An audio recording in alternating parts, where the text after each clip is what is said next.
Hello and welcome to the Integrative Health Convention 2018 online interviews. Today we're going to find out more about yoga and Dina Karim, who is speaking at the Integrative Health Convention this October at the Park Plaza, Victoria.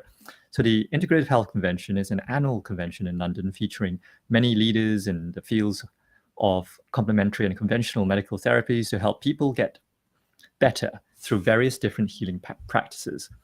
It's an opportunity for doctors and therapists to meet, share, learn, and connect with each other.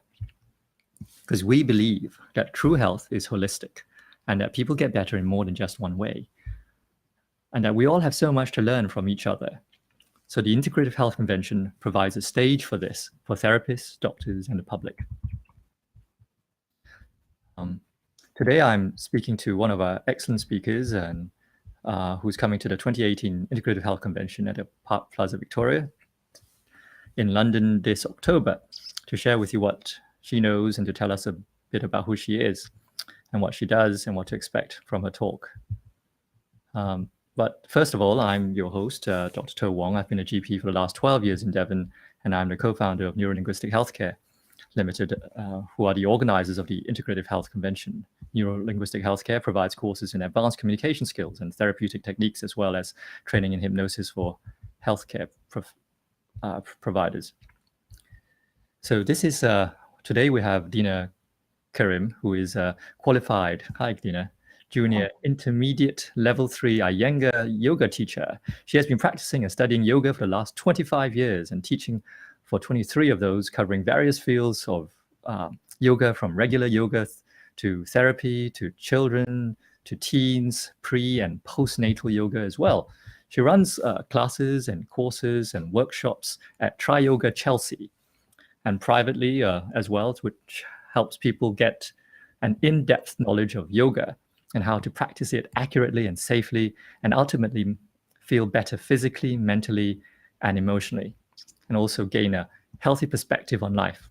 She can be found at www.timelessyoga.co.uk, and she's based in London. The thing about yoga is it's been, over the years, building a stronger and stronger foothold in medicine and in integrative health. And I'm so excited that Dina can be available to speak to us about this. So Dina, hello.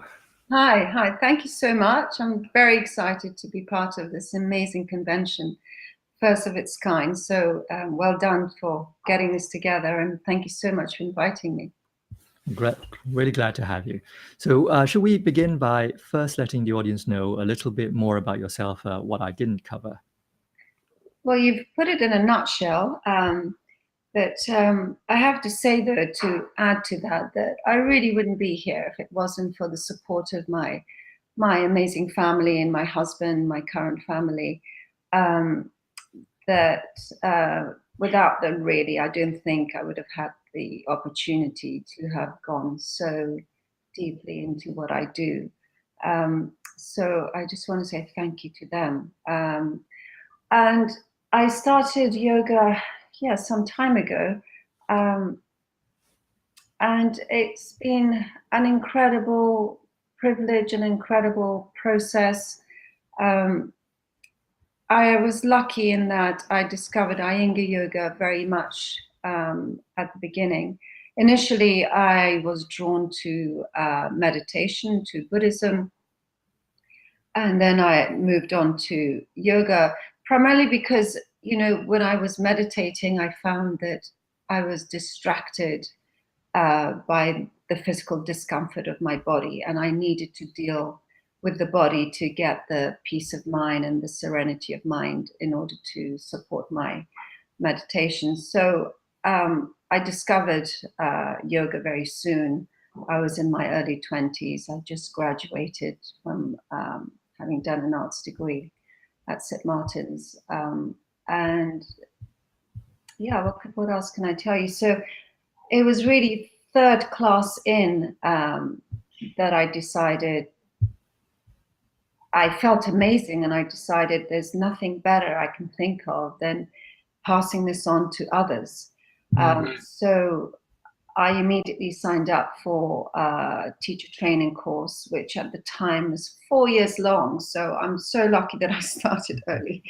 And I knew that even if I, that if I didn't even take the teacher training, that I'd be doing yoga for a very long time. So I thought, since I'm going to be doing yoga for a very long time, I might as well put my work and my study and my practice towards teacher training. So I signed up, and before I know it, 25 years has gone by, and I've enjoyed really every minute of it. I love what I do, and I don't think I'll ever stop.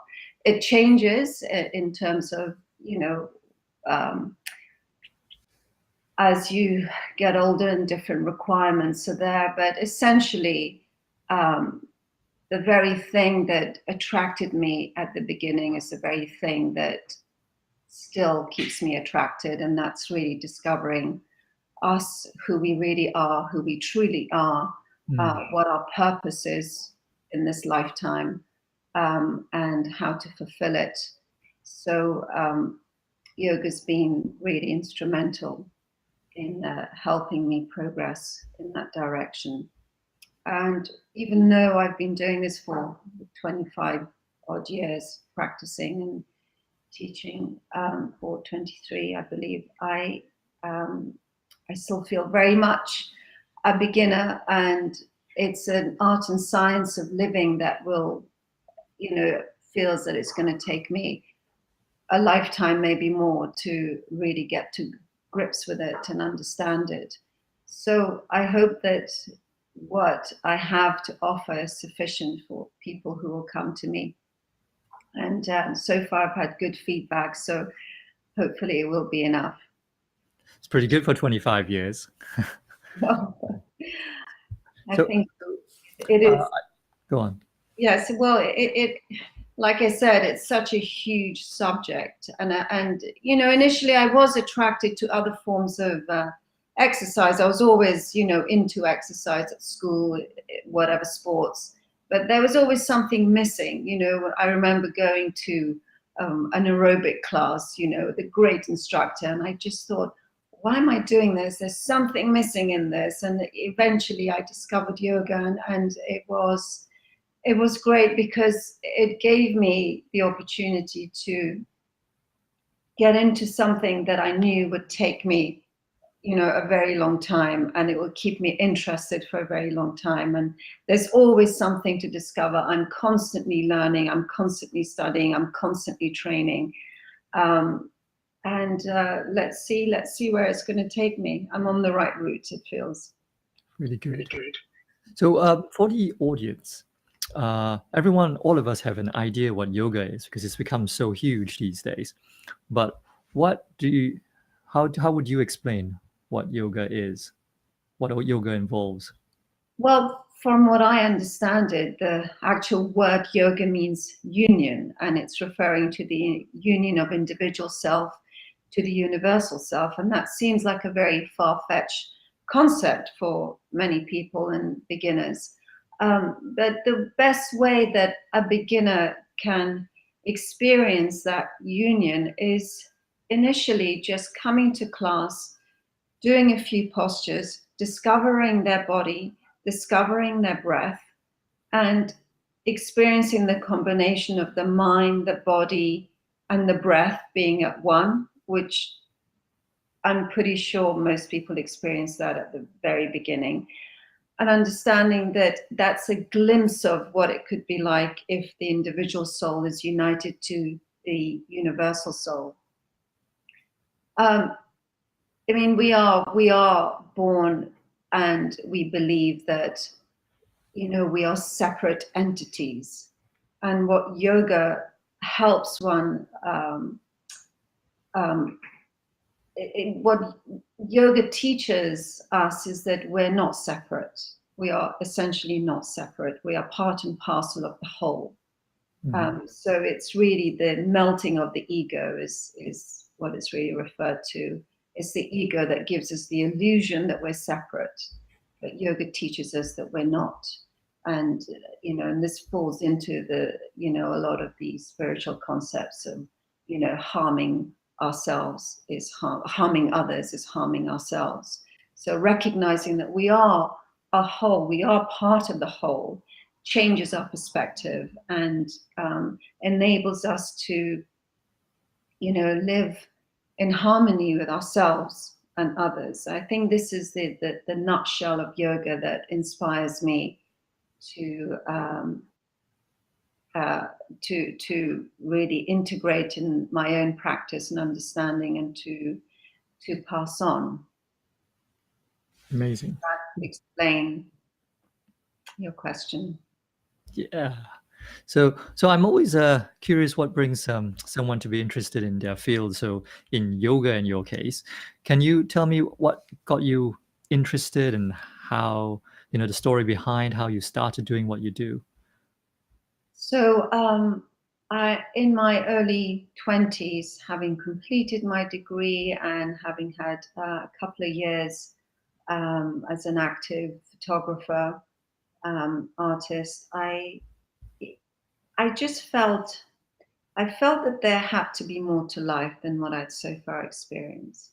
And I think it was hitting emotional pain. I was obviously quite, in that age, quite naive, immature, and still had that desire that someone else or something else had to fix me, that my happiness was not within me, it was outside of me, and that always led to disappointment.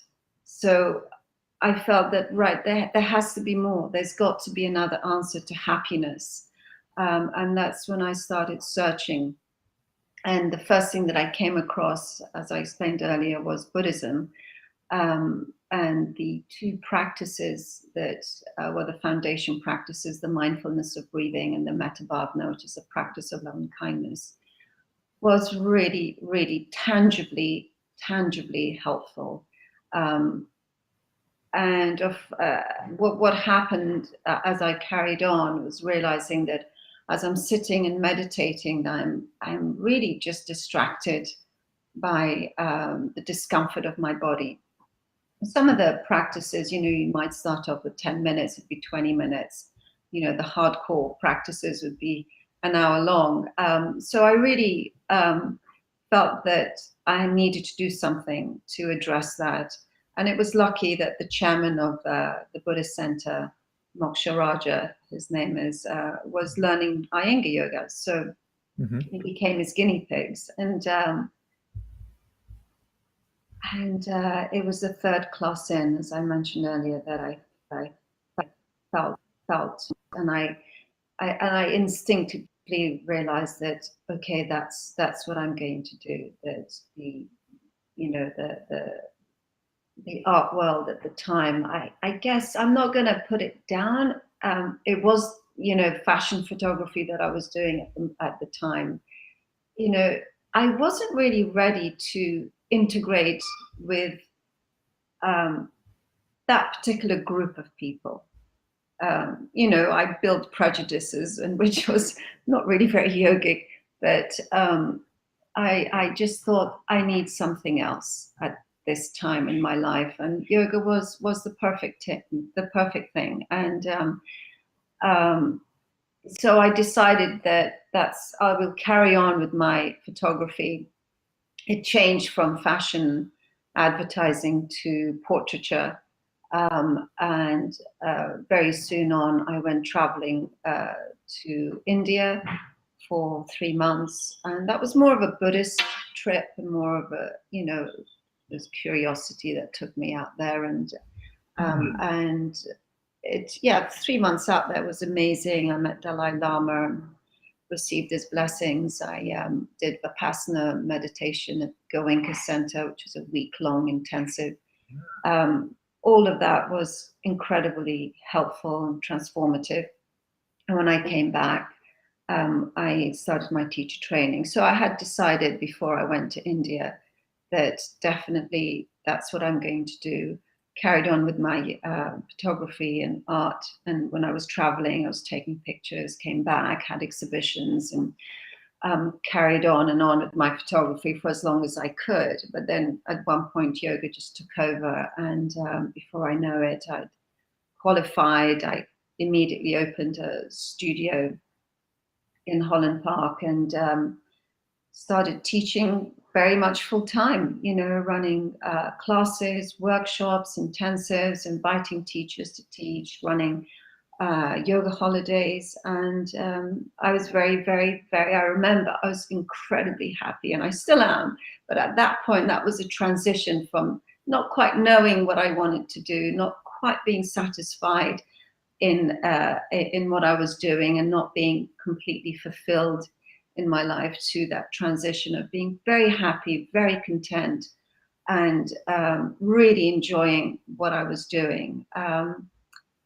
And when you're in that space, you become a magnet, and things just come to you. You become, people were just coming from every direction. My studio was filling out, and was very soon around that time that I met my husband, with no intention of settling down. But then there you go, it took a couple of dates to realize that actually, that is the next step forward in my life. And I got married. I had 2 kids, 2 beautiful young boys. They are now 14 and 11, and had incredible pregnancy, incredible birth, all thanks to yoga. And took a break and then came back to it. And now they're both at boarding school, and I have a lot of time in my hands, and I'm very willing and happy to, take my yoga career and my practice to, a deeper level. So very fortunate, really, where I am. So really, what got me to yoga was a deep dissatisfaction, unfulfillment, and a desire to find something that offered more than what I'd experienced in my schooling, in my university, in my life, in my society. It was the perfect thing, because it has brought me the independence, I would say, to fulfill myself through myself, rather than looking for external, whether it's objects or people, to find that sense of happiness, peace, serenity, fulfillment. What an amazing I hope that covers it. Okay, so Dina, you're going to talk about time yoga in October at the Plaza Victoria. Can you tell me a little bit more about this, and tell the audience what they'll get out of it, what they're going to experience, what they might take away from it? So rather than speaking, I'm going to teach everyone a little bit of yoga, get them to come into their bodies and experience, through the posture practice, experience the stillness in their mind, which I think is the core of yoga. Patanjali, who's an ancient sage, he says that yoga is the cessation of the fluctuation of consciousness. So if I can help people experience that for a brief moment, then I feel that it would be a good introduction or a flavor to what these yoga postures are meant to do. Because the last thing I want to do is to just do yoga postures, because yoga is not just yoga postures. Yoga is much more than that. I mean, yoga postures is only one aspect out of 8 aspects of yoga, and the as Patanjali describes yoga as an 8-limb path. And essentially, we just experience, and the very first thing that in the West that we experience is the posture practice. So, which gives you access. The posture practice does give you access to the mind, and if I can show people a few postures, get them to be comfortable in their body, get them to come into the present moment and find that stillness of mind where we're not in the past, we're not in the future, we're very much with the body, with the breath, they will start to hopefully experience a sense of peace and calm and tranquility and contentment.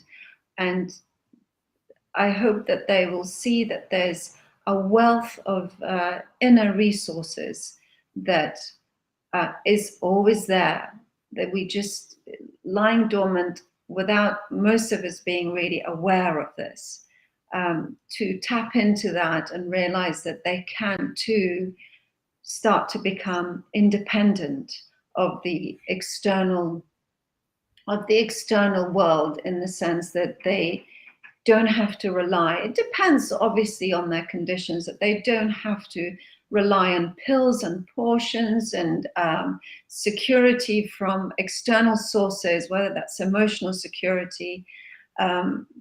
If they can tap into the inner resources, that's really where my passion lies. You know, yes, the postures are amazing. They give you, you know, a lot, and health-wise, obviously we get a lot from yoga and the yoga postures, but it's really that direction to make people much more independent and fulfilled through their own resources is where my passion lies. And I hope that through the yoga postures I can introduce them to that aspect of themselves, so they can become less demanding on the doctors and less demanding on their loved ones, and more dependent on themselves. Mm.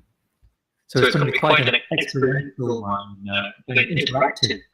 Very much so, very much so, yeah. Because it's yoga is an art and science where you need to experience it.